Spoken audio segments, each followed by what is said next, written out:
think the first most important thing to say is differentiating between all these terms that we're using. So gender is different from sex, which is different from gender presentation, which is different from sexuality. Okay, so when we've got our gender identity, that is, as one imagines, it's sort of how do you identify? And maybe that's, for someone, maybe that's the pronouns that they use. Sex, biological sex, what were you assigned at birth? And so that could be male, female, it could be intersex. We have sexual orientation, which is quite similar to gender identity.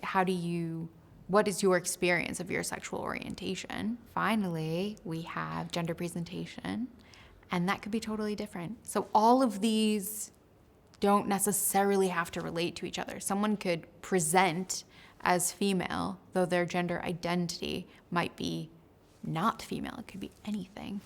And I think what's incredible about the time we live in now is I'm seeing young people embrace and liberate themselves from binaries, male, female, gay, straight, bisexual. Gay, straight, bisexual is grounded in the gender binary. What if someone doesn't identify with any gender?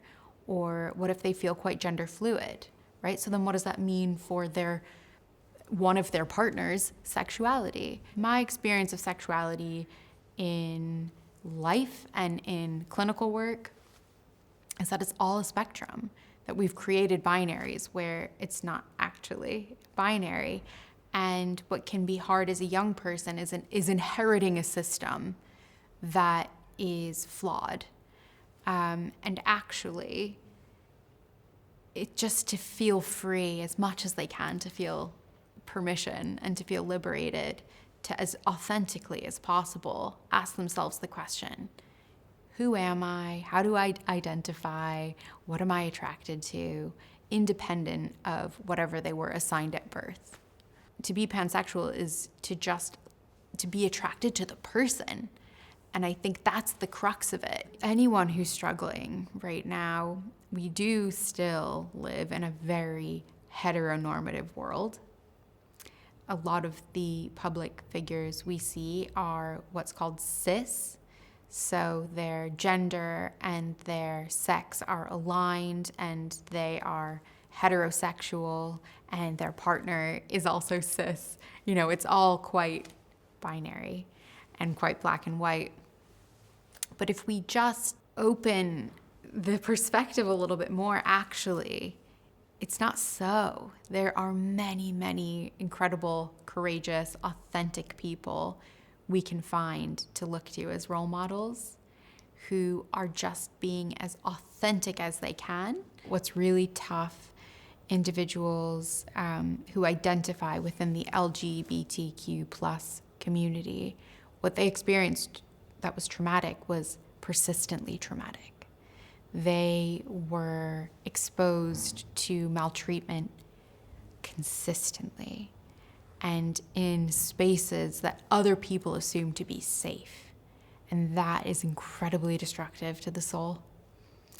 And it is a big one to heal. There's not really a simple answer. What does one do? It's just to say that's real, that's valid, that's awful, and also that there is hope, that there are spaces where these individuals aren't just accepted and welcomed, but celebrated. I can say for myself, my favorite people are people who, whether it's LGBTQ plus or for another reason, that they're just being themselves. They're just being authentic. And it's liberating. It's liberating for that individual, undoubtedly, but it's liberating for all of us. For someone who is now tussling with the trauma that they experienced when they were younger, for whatever reason, but specifically maybe around gender and sexuality and those sorts of things, the knowledge that they're not alone, that it's unfortunately a very common experience. And of course it was horrible. Of course, it makes them feel horrible when they think about it.